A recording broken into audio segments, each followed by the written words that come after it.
அஸ்ஸலாமு அலைக்கும் வரஹ்மத்துல்லாஹி வபரகாத்து. அன்புக்கினிய சகோதர சகோதரிகளே, பிரமத அன்பர்களே, நண்பர்களே, இது இஸ்லாத்தின் அடிப்படைகளில் தொடர் காணொலியில் பாகம் 4.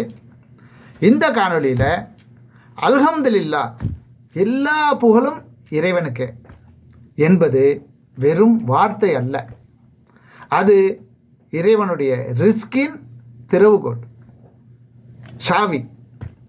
அவை பற்றி கூடுதலாக நம்மளை கொஞ்சம் செம்மைப்படுத்தி கொள்ள வேண்டும். அதற்காகத்தான் இந்த காணொளி. நாம் எதை நினைக்கிறோமோ அதுதான் பிரச்சனை. நம்மிடம் இல்லாததை பற்றியே யோசித்து கொண்டு இருப்பதனால் நம்மிடம் இருப்பதை நினைத்து இறைவனுக்கு நன்றி செலுத்த மறந்து விடுகிறோம். எவ்வளவு பாக்கியங்கள் எல்லாம் கொடுத்துருக்குறான், அவைகள் எதுவுமே நம்ம நினச்சி பார்த்து நன்றி செலுத்தணுங்கிற உணர்வு வர்றதில்லை.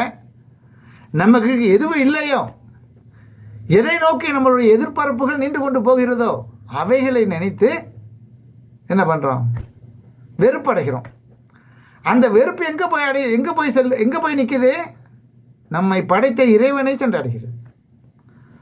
அதன் காரணமாக ஒவ்வொரு விஷயத்திலும் நன்றி செலுத்த வேண்டியனா அந்த நன்றிகளை மறந்து அதற்கு பாரதூரமான செயல்களில் முடிவு எடுத்து விடுகிறோம்.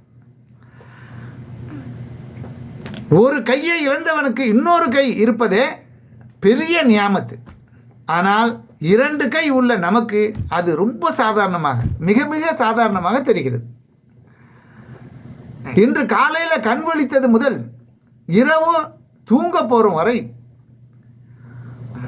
எவ்வளவு நியாமத்துகளை நம்ம பெற்றிருக்கிறோம்.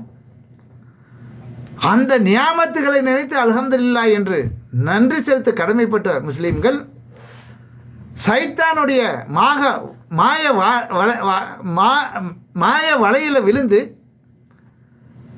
இறைவனுக்கு, அவனுடைய அருள்கொடைகளுக்கு நன்றி செலுத்த மறந்து துரோகிகளாக மாறுகிறோம்.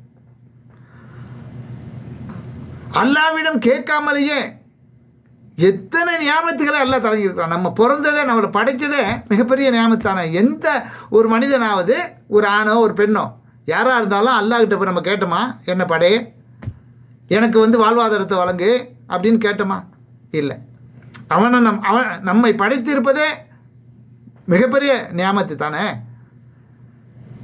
அப்படி படைக்கப்பட்ட நமக்கு நம்ம வாழ்ந்து மரணிக்கிற வரலையும் நமக்கு என்ன தேவைங்கிறது அளந்து அவன் தந்துக்கிட்டு இருக்கிறான்.